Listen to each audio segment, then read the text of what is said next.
Welcome into the PHNX Cardinals podcast presented by the DraftKings Sportsbook app, an official sports betting partner of the NFL. Be sure to like, subscribe, leave us a 5-star review wherever you get your podcasts. I'm Johnny Venerable, joined as always by my better half, my partner in crime, Mr. Bo Brock from beautiful Phoenix, Arizona. Bo, how are you, sir? I'm great, man. Excited to talk some Arizona Cardinals football. We always appreciate everybody joining us, whether it's live at 4 p.m. or wherever you find your podcasts. If you haven't subscribed yet, please subscribe. Leave that 5-star rating, that review. It's beautiful. You're a beautiful person if you do that for us. It goes further than you would even imagine. What's up, Isaiah? I see you in the chat. Everybody joining us this afternoon. Got a lot to talk about. We do. And it's, we talk about growing the channels, Bo just mentioned, and growing the pod. And we have done that, I would argue, this offseason in spite of the Arizona Cardinals for the very reason we're going to talk today. And that is because of the lack of news and information, the lack of transactions, if you will. We got a small taste of that in March. They made a couple tweaks here and there, unfortunate tragedy that happened with Jeff Gladney, but that was their only multi-year contract they gave out to an external free agent. We had the Hollywood Brown news, which was fantastic during the draft. But outside of that, it's been a lot of nothing. Darrell Williams here and there. So we sit here, Bo Brock. It is roughly mid-July. Training camp is right around 2 weeks today. I think veterans report on the 26th, which is exactly 2 weeks from today. We don't have any Keim Time signings to speak of. I'm a little bit concerned. I was looking at the best available free agency list. We'll get to that in a second. But what do you think about this movement or lack thereof as it relates to the Cardinals? Because it's not like they don't have holes to fill on this roster. No, they don't. I remember they do. I absolutely do have holes to fill on this roster. I mean, in some key positions. I mean, when you look at the pass rush, what's up, Chris? I see in the chat as well. You get the cornerback position, the tragedy with Jeff Gladney. Even with Jeff Gladney on the roster, it seemed like it was a position that I don't think anybody was comfortable with moving forward. The offensive line could always use some upgrades. It's been, as far as Steve Keim, his tenure since 2013, the guy has consistently churned the roster. No matter if they had a ton of success, 10-6, 11-5, 13-3, he's always looking to make some tweaks, and he really kind of wanted to keep the status quo for the most part as far as the stars on this team outside of the addition of Hollywood Brown. It's unprecedented as far as the Keim tenure. That's why I got to imagine, this team is going to be active between now and the start of the season, because I think a lot of NFL players, especially veterans, are wise to the CBA, and it doesn't benefit them to get in now. Like, what does it benefit a veteran to put his name on a contract now and have to go through the whole rigmarole of showing up when vets are supposed to show up, go through training camp, when, there are guys out there that you could put ink to paper on a new contract and they could be, promised the significant snaps on a team that's going to vie for a playoff spot this year. Via over the cap right now, it's not like the Cardinals don't have funds to spend. They've got about $11 million in cap space. And again, if you're not going to use that now, what are you waiting for? And that is coupled with the idea of the notion that we believe Kyler Murray is just days away from signing this massive extension that will free up conceivably even more money in 2022. So you could be looking at a scenario in which, DJ Humphries has got a cap hit of $20 million this year, just under. You can extend him, get even more money. There are free agents to be had, and nobody right now, save for maybe an Ndamukong Suh or Odell Beckham. We're going to talk about the best available free agents remaining here in a little bit, but nobody's going to command more than the vet minimum or just slightly above. And so Cardinals could go out and make 4 or 5 moves if they were so desired. I think we probably passed the point, and I could be wrong, Bo, outside of Kyler Murray, where it feels like any other extension is imminent. I don't know if we're going to get a Jalen Thompson extension or a Humphreys extension or anything like that. And so Low Tone Capone says, did my best to pry away myself from Prime Day, not Deion Sanders Prime, but Amazon Prime Day. I did some dabbling. My wife had her eye on a shaved ice machine that I reluctantly committed to because it is 100 degrees in Phoenix. So that'll be waiting for us when we come back. Hopefully nobody steals that off my doorstep. But let's go ahead, Lee, if we could. Let's look at the best available free agents on the market right now. Notable free agents for our audio-only listeners: Odell Beckham, a lot of wide receivers. Trey Flowers, defensive end, who I think could absolutely help this team once upon a time stand up for the Patriots. Kind of flamed out with the Lions, but frankly, who doesn't? J.C. Tretter, Bo Brock, offensive center that could be en route. We think maybe if Rodney Hudson opts to retire, Will Fuller, Hopkins' old running mate in Houston, Julio Jones, which was the talk of the town last offseason, Anthony Barr, could he play inside? Could he play outside linebacker? Sheldon Richardson, defensive tackle, I would like that, as well as Ndamukong Suh. And then Kevin King, former bust as a cornerback. He's a free agent as well. So you look at this list, Bo, any of these make sense for the Cardinals or multiple? Yeah, multiple of these available free agents would make sense for the Arizona Cardinals, including Flowers and Tretter. And I think those are guys that the Arizona Cardinals have to take a serious look at. Kevin King, I know, obviously on a big stage, he got toasted and he's remembered for that, but he's a guy that I think is a veteran, NFL caliber corner that could play some significant snaps for this defense, while guys like Marco Wilson continue to get up to speed, because we don't expect, we expect a big jump from Marco Wilson, huge jump. But even with that, he's got a long way to go after a pretty tough rookie year as a 4th-round pick out of Florida. The one thing that the Arizona Cardinals do possess, I mean, as we talk here, where you're not going to have to spend much more than the veteran minimum, is that they're going to have the ability to go over the top. It's not going to be an even playing field as far as when you're dealing with the Rams or you're dealing with the Bucs or other NFC teams that are viewed as contenders. The Arizona Cardinals, I mean, if Rodney Hudson retires, Johnny, I mean, $20 million, that's a ton of cap space to have right now. It's almost irresponsible to have that much cap space at this point in the offseason, because you can't take it with you to the next season. It's just different. Your money's committed, differently to different seasons in the NFL. And to have this much, it's just like, what the hell happened this offseason? You really didn't have a pulse of your team, and you didn't have a pulse of what you could do, who you could go out there and realistically get. You're just way off. And, that falls on the shoulders of Steve Keim. It's concerning, too. A lot of these guys, it's like, do they want to play this year? Like, does J.C. Tretter want to play football? Isn't he like the president of the Players Association? Those guys tend to get wrapped up in those responsibilities. Maybe he does. Maybe he doesn't want to play. Ndamukong Suh sounds like he needs to be courted back to the playing field. And then, these guys are free agents for a reason. Trey Flowers, to me, is the one that stands out, J.C. Tretter aside, because I feel like if we assume, and we should, that Rodney Hudson's going to retire, like Tretter becomes indo facto the number one target that you have to go get. It's a complete liability for Keim not to go out and get a capable center, and he's staring you in the face. But let's assume Rodney Hudson, in this dream scenario, does show up to camp, Bo Brock, on July 26th. Trey Flowers, to me, would make a ton of sense. Former 4th-round pick of the Patriots, a standout for Bill Belichick. I think averaged like 7 sacks or so until he went to Detroit, kind of flamed out a little bit. The Cardinals did that once upon a time. They picked up Devon Kennard before he signed with somebody else, and he was a former Lion. But the difference between he and somebody like Trey Flowers is a true edge rusher, where it feels like Devon Kennard is kind of playing out of position a little bit. I just would rather flush that position room with capable bodies, and I don't think the Cardinals have enough of those right now at outside linebacker. And then you look at the receiver group, and I'll probably get heat for this, but at the end of the day, I don't expect much from AJ Green. I know DeAndre Hopkins is gone for 6 games. We don't know what kind of D-Hop we're going to get. I love the Rondell Moore hype, but he hasn't stayed healthy since 2017 through 2018.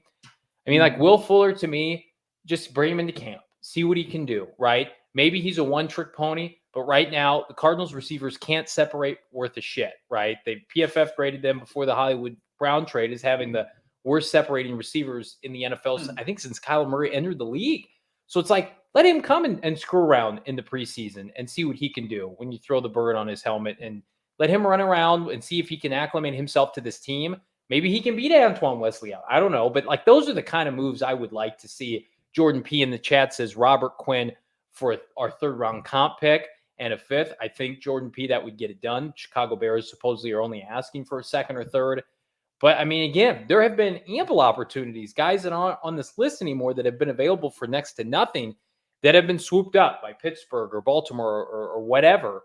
And now we're just kind of left to wonder, Bo, and we'll talk about this in segment 2, like, is the Keim Time signing, is that over and done with? And I don't mean like 1-year flyer guys like James Conner last year in March, but like, it's been a hot minute since we've gotten like a true impact June, July, August signing from Steve Keim. Maybe he lost his fastball to some aspect. Yeah, maybe. I mean, I think there was a big change. There was a significant change when BA left this organization, going from 2017 to 2018 and then beyond, that Steve Keim had to relearn how to be a general manager, had to learn how to be a general manager in the NFL without, Bruce Arians being there, without Bruce Arians with his endless amount of contacts, coaching-wise, player-wise. And with that, maybe that was more a product of BA. Was it Bruce Arians the one that was saying, "Hey, go out there, get me Jonathan Abraham. I've seen him so many times. I bet he's got a lot left to think. Dwight Freeney, he's still got that spin move in a rotational role. He's going to be a guy that's going to be able to go out there and supplement our pass rush with Calais Campbell and the rest of those guys on the defensive line." Was that more a product of BA? Because they worked in concert. Like, this isn't an indictment on Steve Keim, but and Steve Keim fall too much in love with the guys, the guys that he drafted, the guys that he picked up off the waiver wires, the guys that he's brought in? Does he see them like we knew as far as the cornerback room last year that he was that was his ride or die. Like, everybody else is saying, you're going to draft a corner, right? You're going to draft a corner because that's the main need. When are they going to address the cornerback position? They really didn't. And it was okay for the first half of the season. They actually played really well with Robert Alford, who was under the radar as far as his impact on this team last year and when he went down. So does Steve Keim have too much of a love affair with his guys in the building, and he doesn't see anybody out there as an upgrade? Like, is he kind of a low key, Billy Beane of the Oakland Athletics, where he's just got his own method to his madness, and he's just not going to do what everybody would expect him to do? The easy move to go out there and get that pass rush artist in Trey Flowers that would bolster your pass rush that you significantly need. Nobody's naive to the fact that there's nobody that's a proven commodity outside of Marcus Golden as far as getting to the quarterback on the Arizona Cardinals defense right now. Jordan P with a really good comment in the chat that I want to highlight here. Is Keim really trying to win it all? I think it's a real question because he got extended for going nothing, and this team has huge holes, and he's MIA. Here's what I would suggest. I think their all-in season was last year. I think we saw that, right, with the courting of J.J. Watt and trading for Rodney Hudson and A.J. Green. And they made a ton of moves, right, and they were really active. And this year, we talked to Ian Rappaport on the show about a month ago, and he's like, that was kind of their big splashy offseason. And this offseason, they're really determined to see what they have. So I would argue, Jordan P., like, kind of yes and no. I don't know if you put Steve Keim in a room without a camera and asked him if he thought this was a Super Bowl team, if he would agree to that. But is it a team with a bunch of young players that you need to determine if they're part of your future or not? I'm talking about Byron Murphy and Zach Allen, some of these guys that we need to see play with 2 inside backers, Isaiah Simmons, David Collins. And then, like, do you need to pivot on certain areas next offseason, right? But I don't think this is a Super Bowl team right now. I think it's a borderline playoff team. That's where we sit. Could some moves change that? I'd be interested in gambling on that. Speaking of gambling, download the DraftKings Sportsbook app now. Use that promo code PHNX. You can bet on the Cardinals' Week 1 matchup against the Kansas City Chiefs right now. They're a home underdog at +3. And if you make your first deposit and get a risk-free bet, potentially up to $1,000, that's promo code PHNX. Only at DraftKings Sportsbook. Minimum age and eligibility restrictions apply. See show notes for details. The over-under for the Arizona Cardinals remains, I believe, on DraftKings 8.5, which is basically, do you think they're going to make the playoffs at 9 wins, or do you think they're going to miss the playoffs at 8 or lower? That's the beauty of DraftKings. They are right on the money. You can bet on that today, right now. As Juppie says in the chat right now, current roster hole, what's the biggest hole in the roster? I want to lean cornerback, but pass rush is so young, not guaranteed outside of Golden. Well, I'll supersede all that and say if Rodney Hudson retires, it is center. But if we're assuming Rodney Hudson plays, Bo Brock, I don't. I'm always somebody that give me an elite pass rush over an elite group of corners. Cardinals for years and years and years had Dominic Rogers, Cromartie, and Pete Patrick Peterson, but they couldn't rush the passer worth a shit. And it didn't matter because that group got torched anyway. Give me all the pass rushers. And even you made a great point. It's like their secondary was what it was right now, assuming they bring back Robert Alford. But because they had Chandler Jones kicking ass and Marcus Golden and Watt when he was healthy, that hit a lot of flaws. So I would say right now, to me, like they haven't done anything to upgrade their pass rush, outside of a couple, mid-round picks. Lots of hot takes in the chat right now. Predict Seattle's going to have a better record than the Arizona Cardinals. Okay, I'll take that bet right now. I will take that bet right now. Slide. Don't you do it on that Four Peaks kick? Yeah, don't. And if you do that on the DraftKings Sportsbook app, I encourage you to use it for sure. But you're just lighting money on fire if you think that's going to happen. That's not happening. And the Jimmy G rumors, that's probably not going to come to fruition. But I mean. The Arizona Cardinals, I see in there also that Kyler's rookie contract was wasted. How is it wasted? They were the worst organization in 2018 by far. The roster was atrocious. And the fact that they're in the postseason in 2021, this wasn't Patrick Mahomes taking over a playoff roster that Alex Smith was the quarterback for the previous season. This wasn't, Carson Wentz in that roster with Philly that was littered with guys that were already there that was like 7-9 and then going 13-3 and then Wentz having that MVP caliber year before tearing his ACL. Like this roster was the bottom of the barrel as it gets. Like they haven't wasted Kyler Murray's rookie contract. They had to get creative as far as getting competitive early because they were in such a hole. They got the quarterback position right. They got the wide receiver position right by bringing in DeAndre Hopkins, and then they had to figure things out. I'm not a believer that this has been a failure. Like we've seen success stories with teams utilizing the rookie contract, but nobody's been in a bigger hole than the Arizona Cardinals. That includes the Cincinnati Bengals, who made it to the Super Bowl with Joe Burrow in his second season. So I disagree with that. I strongly disagree with that.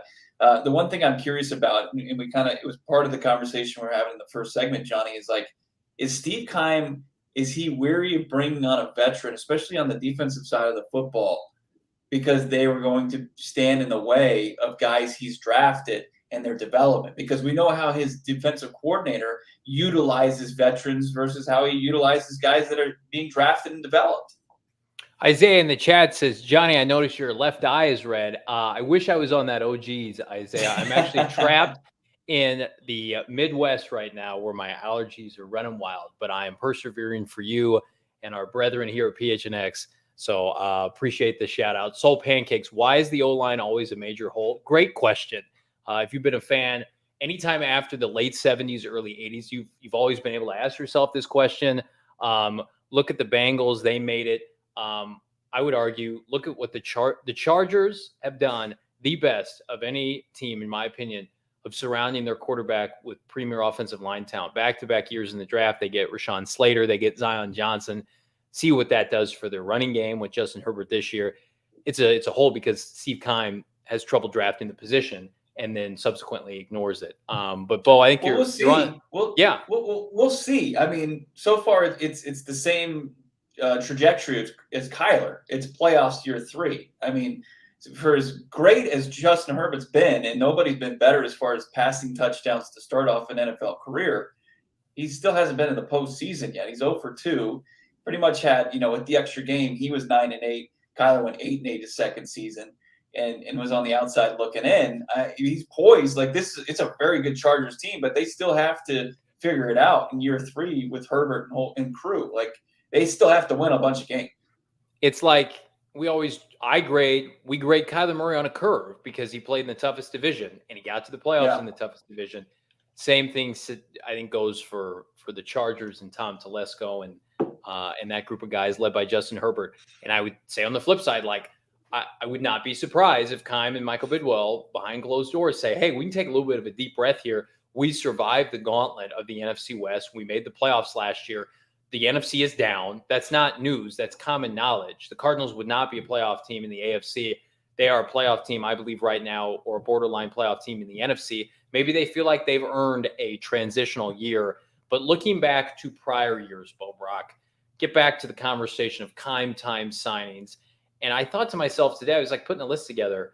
When was the last significant July, summer Keim Time signing? So I put this list together, and these are notable Keim Time signings, like came in and had a significant impact role, were a starter on that team, enough so to say, like, it's a good move by Steve Keim.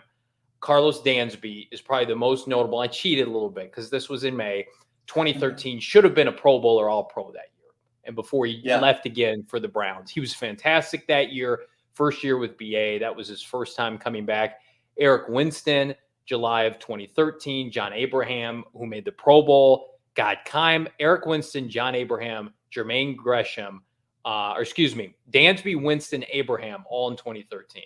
All after April. That's fantastic. Jermaine Gresham, Chris Johnson, a couple offensive guys in 2015. Dwight Freeney, October.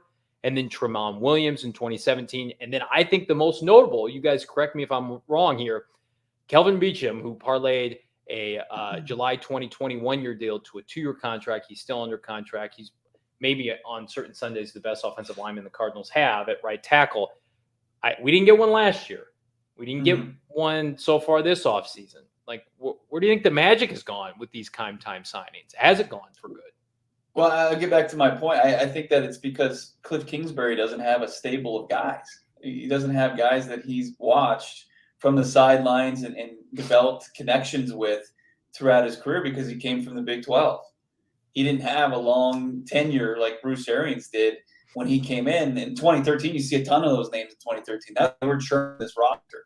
That's when the Keim and BA era began. And they made an absurd amount of moves. I mean, it was like in their first calendar year, it was unbelievable. They made something like it was like over 100 transactions. Like they just completely trimmed that roster. So things have certainly changed, and obviously who the head coach is and how Keim, I'm sure, either interacts or doesn't interact and take Cliff Kingsbury's thoughts on who they should go get. And I think that plays into it. Also, you look into a lull there, like really starting in 2017. It was. It's Wilkes. There was a whole lot of winning. Like, did they just feel like, hey, we're not close, so why are we going to go out there and pay? I think so. Some money, right? And, I mean, Kelvin Beachum was a necessity because that offensive line they needed it. They just got DeAndre Hopkins that offseason. There was higher expectations, and they needed to protect Kyler Murray after being sacked 50 times his rookie year. It was a nice, savvy signing. But yeah, it's interesting they didn't make one last year. But look, I got to think this is the return of the Keim Time signing. Where is it? I need it. Yeah, where is it? I need it too. Inject it in my veins. Boil it down. Let's go. I need it, man. Let's go. You know what we got, though? We don't have a Keim Time signing, but we do have a super chat. Jupy, realistic dream signs and contract restructures. Are you asking us our realistic dream signings right now? We can play that game. We talked about it in the first segment. I mean, if you could somehow convince Odell Beckham to come here, I don't care what you'd have to pay him on a 1-year contract, and you said we're keeping the seat warm for a certain other All-Pro and DeAndre Hopkins when he comes back, that wouldn't bother me at all. And you just tell AJ Green, like, sorry, man, you're going to ride the bench. That, to me, you can never have – the NFL is about, right now, having the quarterback, getting after the opposing quarterback, protecting him, and then flushing him with weaponry. And you can never have enough, in my opinion. If Odell Beckham wants to come here and hang out in Paradise Valley and kick it with Kyler Murray and DeAndre Hopkins, Devin Booker, and stick it to the Rams, who haven't prioritized him. They got Allen Robinson.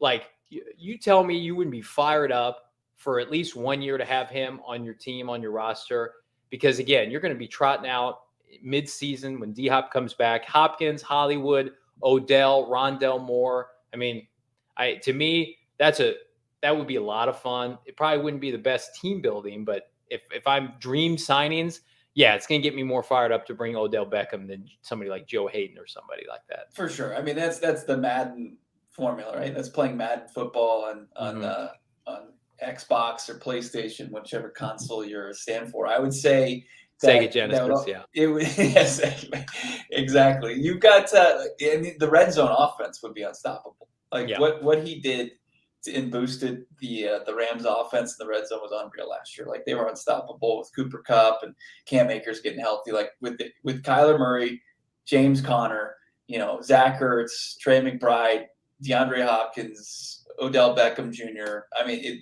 who do you zone in on? Like they would be unstoppable. It really would. And the shitty part is I feel like you'd be doing it in part to block him from going back to the Rams. Like I feel like, doesn't that feel inevitable? Like he's going to re-sign with them? Yeah, or just another NFC contender. Does Aaron Rodgers, like after a preseason game, like say, shit, I don't have anybody. Like nobody's like, who have you brought in? But does he want to go back to the cold weather deal? I don't know. You're giving me Sammy Watkins. Yeah. I mean, it's not Baker Mayfield. I mean, he's even considered going back to Cleveland. There's been, rumors about that. So I get it. But JC Tretter right now becomes the priority with, correct. What you're kind of the pulse of the Rodney Hudson situation. It doesn't seem like he's coming back. I mean, you have to prioritize getting the best center for this offensive line. I mean, we're already worried about the interior of this offensive line right now.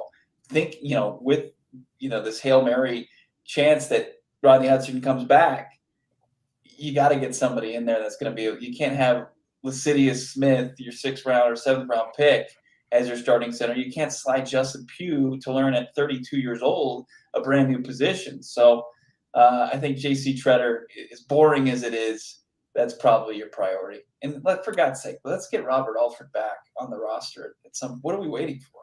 I think maybe they're waiting for like the first week at camp to really see how shitty this second tier group of corners is. And then they're guys, come on, let's get old number 27 back. Is that what he wears? I can never remember. He was 23.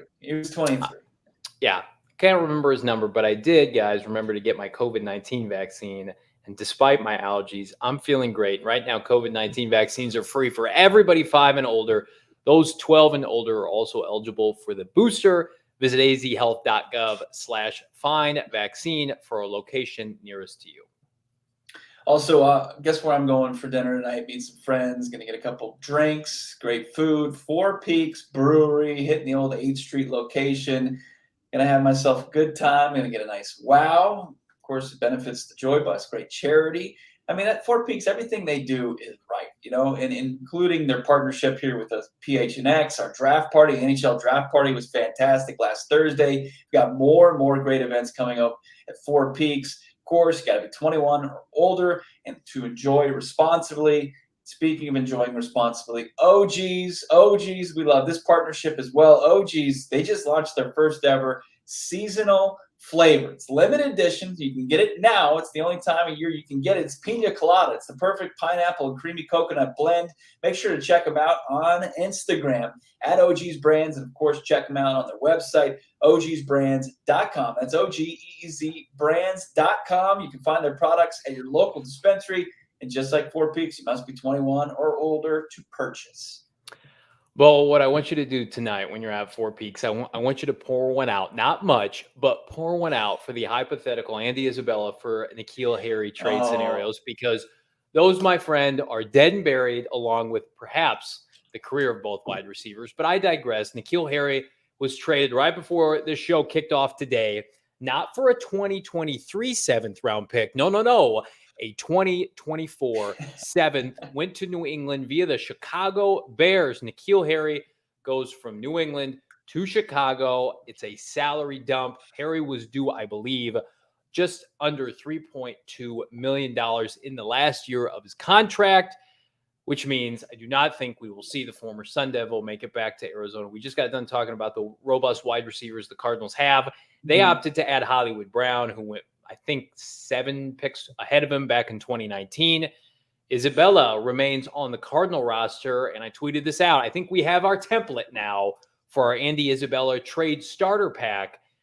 You want to trade Andy Isabella? You're getting a 7th round pick. Not this year, not next year, maybe the year after it. You will like it.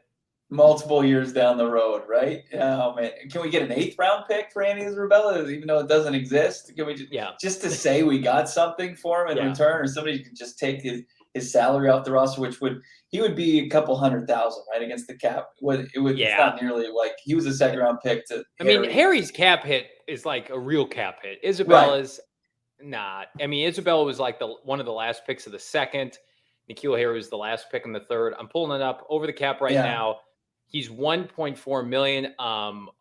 That's his cap number, and then against the cap, he'd have like 300,000 in dead money, and like you'd be shedding about $1 million. So I mean, the Cardinals have cap space. They can keep him around or not. But I mean, you showcase him. We tried that last year. Remember, we tried to showcase Andy, and then he got COVID and he missed the preseason. And they're like, "Shit, we got to keep him. We can't offload him now." Maybe this is the year when we're at the red and white practice, Bo, and we're standing there. Maybe it's like we got to showcase. I can't think of his number anymore. 17. It's like fool me once. This is fool me 17 times at this point. Anymore. I'm over it. No. Let's just end this. But here's what I will say about this trade. How it does impact the Arizona Cardinals. You ready for this? It doesn't mean the Bears are all in or anything. Like, Robert Quinn is still very available. Them trading a 2024 7th round pick for a guy who wore out his welcome as a 1st round pick with the Patriots doesn't mean that the Bears are like, we're all in, baby. Here we go. Robert Quinn is still available. Let's keep that dream alive, because I think Robert Quinn would be a great addition to the Arizona Cardinals pass rush. What did we see earlier? 3rd and a 5th? Sure. Let's do it. The compensatory pick. Beautiful. You know who is the 6th highest paid player on the Bears? The 6th highest paid player on the Bears this year, Justin Fields. In the 2nd year of his rookie contract, where he was taken, I think, in the teens, his cap hit this year is $4 million. The Bears have $23 million in cap space. They're going to be top 10, top 5 in cap space, if not higher, last year. And remember Angelo Blackman? He's on the Bears. I'd be interested. We could play a game down the line of who's on the Bears this year. This is 100% a flyer on a guy who had some talent once upon a time. He was like a certified 1st round pick. I was talking to my dad about this before the show. Like N'Keal Harry was a real caliber NFL prospect that should have gone where he went. He dominated the Pac-12. I think he was a borderline All-American. He had physical traits at 6'4", 225 that like translated.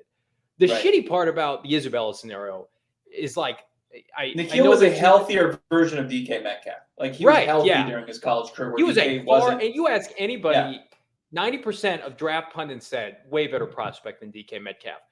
The issue with Andy Isabella is DK Metcalf was available, and you rolled the dice on a kid who went to a small school whose physical attributes are very similar to like the guy at Panera Bread or somebody like that. Now, that's very disrespectful. I apologize. But brother Numsy in the chat says N'Keal was dope at ASU. He was. But that's a worse beat for the Patriots, who cannot address receiver to save their life. We'll see how he does with the Bears. I'm rooting for him. I like Justin Fields. That's a nice tandem. Love to be able to watch those two on of guys to root for. I like Justin Fields, just the person and the prospect, and I like N'Keal Harry. I don't like Andy Isabella, the player, not the person. Get off my team. But get here to Go PHNX, PHNX Cardinals podcast. Subscribe. Leave us a 5-star review wherever you get your podcast. Check us out, gophnx.com. Check out the great work of our many talented peers, Gerald and Craig, writing about the NHL draft, writing about the continued pursuit of Kevin Durant. We're going to be on site for training camp. Bo's going to be cranking out articles left and right about all the breakout players for the Arizona Cardinals. You can only read that at gophnx.com. Check us out, PHNX Sports on YouTube. Pick up some merch. I think they're going to give us a new shirt to plug before the start of the 2022 season. But until then, load up on all the phenomenal merch. We've got the PHNX Merchandise Locker. Until tomorrow, we've got an audio-only podcast dropping. We will see you on the flip side. Goodbye, everybody. Have a great evening. Talk soon.